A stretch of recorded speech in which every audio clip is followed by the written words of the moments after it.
करें शुरू। वो बंद रहने दे। बस बस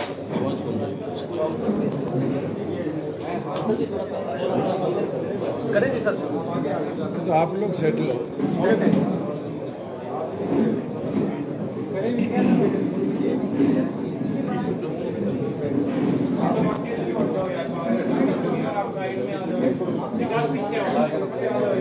मेरे को पता है होगी थी बात।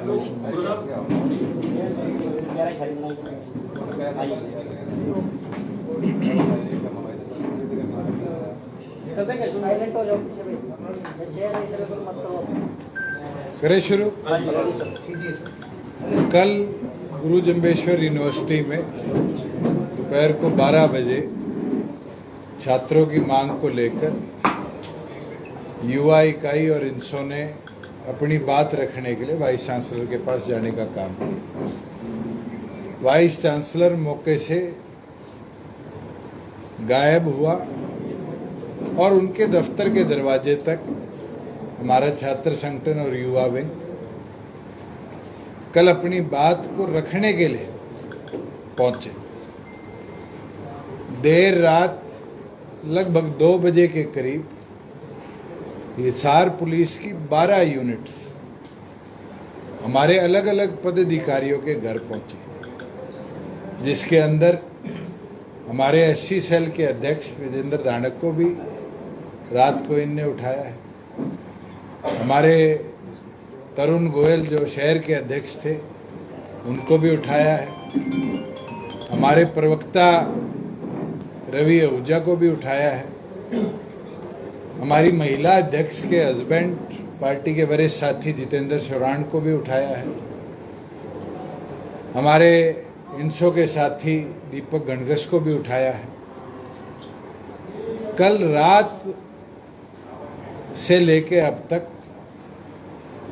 ना तो एफआईआर ऑनलाइन अपलोड करी गई, बल्कि अब कोर्ट के अंदर से एफआईआर नंबर 119 PS सिटी की जो हमें कॉपी मिली, उस कॉपी के अंदर नामजद 7-8 लोगों में से केवल मात्र अरेस्ट किया गया एक व्यक्ति है।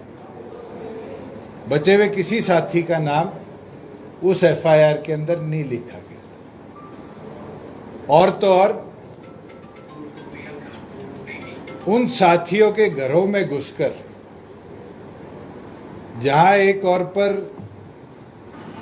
उनको अरेस्ट करने के बावजूद उनके परिवार के सदस्यों के साथ मैन हैंडलिंग हुई, उनके घरों के डीवीआर उठाकर थाने में लाए गए और तो और अलमारियां तक खोलकर लेडीज के सामानों के साथ भी छेड़खानी करी गई।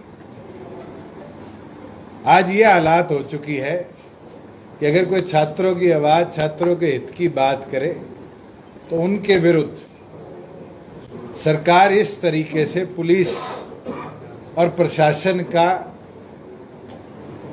किस तरीके से मिसयूटिलाइजेशन कर रही है। जो मेरे को पता चला है, धाराएं क्या लगाई, बीएनएस की 132, 190, 191(2), 324(4), 329(3), 333 और 3 सेक्शन 3 पीडीपीपी एक्ट का ये धाराएं लगाई गई।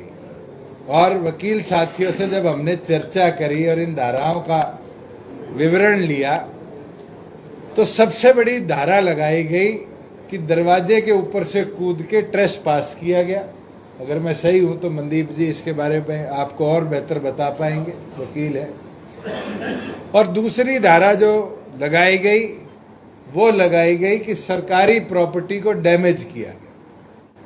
आप में से बहुत से साथी कल जीजेयू में मौजूद थे। कोई 2-4 गमले टूटे हो तो टूटे हो, ना तो वीसी के ऑफिस का दरवाजा टूटा, ना मेन गेट टूटा। मगर इस तरीके से रात को 2 बजे हमारे साथियों को अरेस्ट किया गया है कि वो कोई मर्डर एक्यूज्ड हो, या कोई वो नशे के तस्कर हो, या वो कोई गलत व्यापार कर रहे हो, या उनके ऊपर हजारों करोड़ों के पैसे की चोरी का आरोप। ये साफ दिखता है कि पुलिस प्रशासन की मनमानी और इस तरह की कार्रवाई मुख्यमंत्री की घबराहट को दिखाती है। जिस तरीके से अलग अलग मंडियों में हो, यूनिवर्सिटी में हो, हमारा संगठन निरंतर इस सरकार के विरुद्ध आवाज उठा रहा है, कहीं ना कहीं उस घबराहट में आज हमारे छात्र संगठन के जिला अध्यक्ष को, पार्टी के जिला के प्रवक्ता को, हमारे युवा के अध्यक्ष को, एससी सेल के अध्यक्ष को, महिला अध्यक्ष के पति को, आज इन लोगों की मंशा साफ है कि हमारे संगठन को ये कमजोर इस तरीके से करना चाह रहे हैं। ना तो हम कमजोर होंगे और ना ही इनके हथकंडों के आगे झुकने का काम करेंगे। अगर सरकार इस तरह मशीनरी का मिसयूटिलाइजेशन कर पॉलिटिकल पार्टीज पर प्रेशर बनाने का काम कर रही है, तो फिर इस लड़ाई को पूरी तरह लड़ने को जननायक जनता पार्टी का एक एक कार्यकर्ता तैयार है।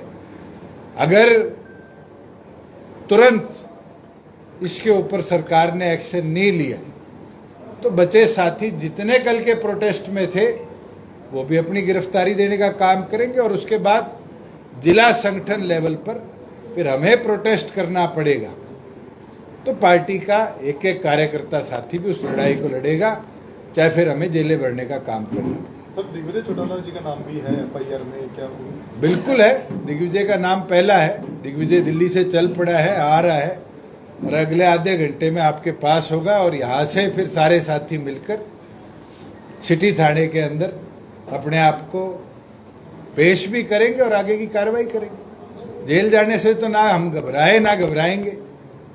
जब डॉक्टर अजय सिंह चौटाला जी को बेकसूर होते हुए 10 साल की जेल काटनी पड़ेगी, ये तो गमला तोड़ की धारा है।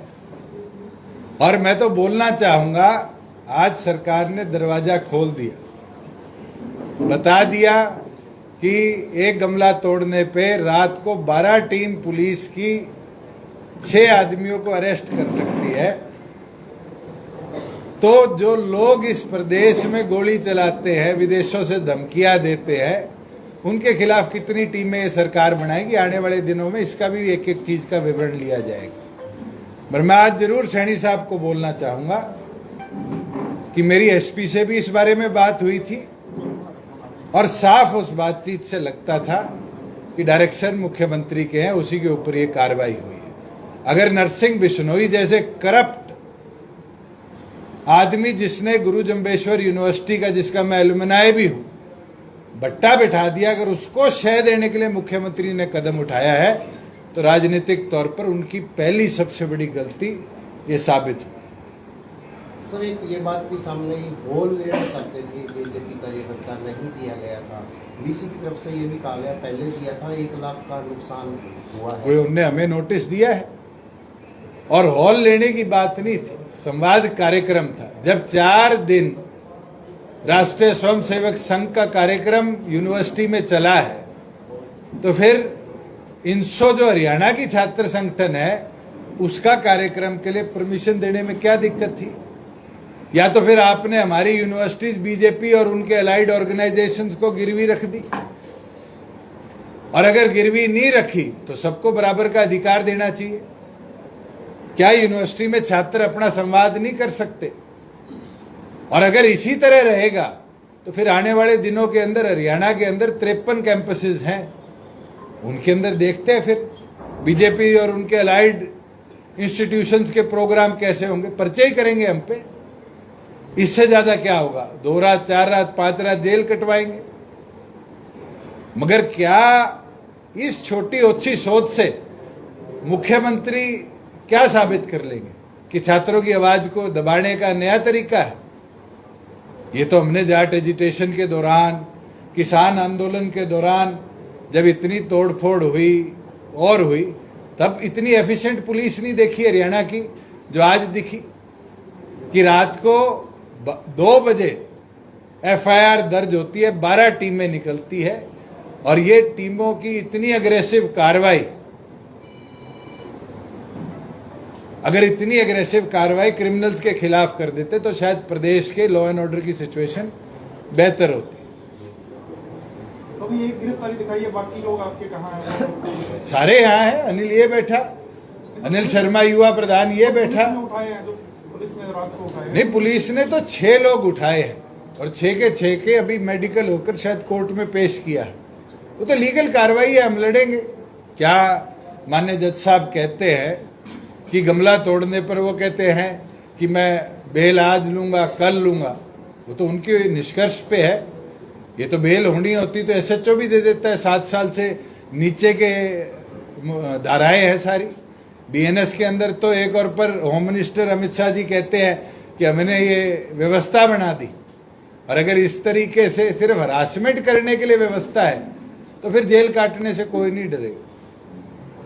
सर, एनआईटी कुरुक्षेत्र में भी आत्महत्या लगातार स्टूडेंट्स कर रहे हैं, एक छात्रा ने आत्महत्या कर लिया, तो उसको देखो, एनआईटी की बात हो, ये जब ही हो रहा है जब यूनिवर्सिटीज को पॉलिटिकल पार्टीज के प्रशिक्षण का अड्डा बना दिया गया। यहां छात्रों की आवाज के ऊपर लड़ाई नहीं लड़ती। आपकी पुरानी हिसार की मेयर है शकुंतला राजलीवाड़ा जी, जब हमारा इंशो का प्रोग्राम था उनने हमें रिक्वेस्ट किया कि जी मेरे भांजे को हरास किया जाता है यूनिवर्सिटी कैंपस में। अगर हम अपनी आवाज, उन छात्रों की आवाज उठा रहे हैं तो कहीं ना कहीं उनकी लड़ाई लड़ रहे हैं, और अगर उस लड़ाई को रोका जाएगा तो हम पीछे नहीं हटेंगे, हम उस लड़ाई को पूरा लड़ेंगे। तो अगली कोई कार्रवाई आपकी तरफ से क्या यूनिवर्सिटी को पक्का डाला जाए? अभी तो पहले लीगल लड़ाई जो है उसको जीते, और जीतने के बाद फिर नरसिंह बिश्नोई की पोल जो है वो दिन प्रतिदिन खोलने का काम करेंगे। क्या हो जाएगा? कैंपस में ब्लैकलिस्ट कर देंगे, हमें कैंपस में घुसने नहीं देंगे। तो कैंपस के दरवाजे हैं, संवैधानिक अधिकार है पीसफुल प्रोटेस्ट करना। अगर किसी के कोई हड्डी टूटी हो, कल किसी दरवाजे को तोड़ा गया हो, किसी शीशे को तोड़ा गया हो, जब तो कार्रवाई करते।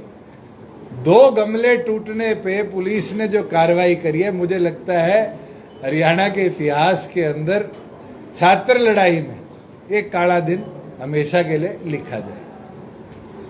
जो कुछ भी कल हुआ वो छात्रों के लिए हुआ, क्या आप तमाम बाकी पार्टियों से भी कहने की? मैं तो आग्रह करता हूं, एक हो, इस प्रदेश के अंदर उच्च शिक्षा को बचाना है तो हमें एक होकर लड़ाई लड़नी पड़ेगी। अब आप स्वयं देखो कि रात को जितेंद्र शोराण को ग्राउंड फ्लोर से अरेस्ट किया गया और पुलिस की टीम 2nd फ्लोर पर उसके कमरों को रेड मारती है, अलमारियों से कपड़े बाहर खिंडाती है, उसकी वाइफ के साथ बिना महिला कांस्टेबल घर की सर्च होती है, और पुलिस डीवीआर क्यों लेके जाती है कि पुलिस के खिलाफ कार्रवाई ना हो। ये तो एआई का जमाना है, हर घर में डीवीआर लगे हुए हैं, कितने उठाएंगी? हम भी कलेक्ट कर रहे हैं, और उसके उपरांत हम पुलिस के खिलाफ भी एफआईआर कराएंगे जो उनने कल हरकत करी। जो अधिकारी वहां मौजूद थे, रात को 2 बजे एक भी महिला कांस्टेबल उस टीम में नहीं थी जिसने जितेंद्र के घर को रेड किया। तरुण गोयल एडवोकेट है, एडवोकेट्स एक्ट कहता है कि बाहर की परमिशन के बिना आप अरेस्ट नहीं कर सकते।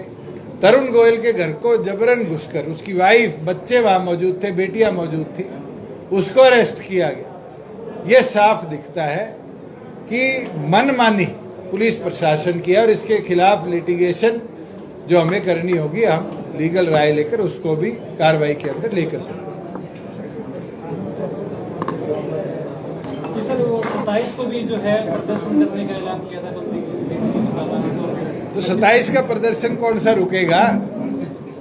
आज तो 17 है, अभी तो 10 दिन बाकी है। 10 दिन के अंदर लड़ाई यहाँ रुकने वाली नहीं, ये बढ़ने वाली है, और इसको और एग्रेसिव तरीके से हम लेकर चलेंगे, कानूनी तौर पर भी और संवैधानिक तौर पर। राज्यपाल से मिलने का भी समय मांगा गया था, कोई आके उसमें कोई कार्रवाई? अभी तो पहली चीज है आज के इस केस के विरुद्ध लीगल लड़ाई जो हमें लड़नी है, और जो ये गलत एफआईआर, मनमर्जी की एफआईआर जिसकी कॉपी भी अब तक हमें मुहैया नहीं कराएगी, जो मैं धाराएं बता रहा हूं, ये तो जो कोर्ट में इनने रिमांड रपट लिखवाई है उसमें लिखी हुई धाराओं की नकल है, और इन धाराओं पर इतना एक्शन लेना ये अपने आप में दर्शाता है कि इन लोगों की इच्छा कुछ और है। सर, जब भी कोई स्टूडेंट अपनी डिमांड लेकर वीसी से मिलने जाते हैं तो चाहे बात एचजीयू की हो जीजेयू की, वीसी मिलते नहीं है, तो ये क्या कोई ऑटोक्रेसी को दर्शाता है? तो ऑटोक्रेसी तो प्रदेश में बन ही चुकी। जब अनक्वालिफाइड लोग वाइस चांसलर के पद को सुशोभित करेंगे तो इस तरह की ऑटोक्रेसी प्रदेश में बढ़ेगी। अच्छा, इससे अलग किसानों को भी कहीं की फसल अपनी बेचने में काफी दिक्कतें आ रही मंडियों में। देखो, मंडियों की तो हालात पद से बदहाल है, और आज विषय छात्रों की लड़ाई का है, और इस विषय पर जननायक जनता पार्टी और इंसो पूरी तौर पर अपनी लड़ाई को मजबूती से लड़ेगी।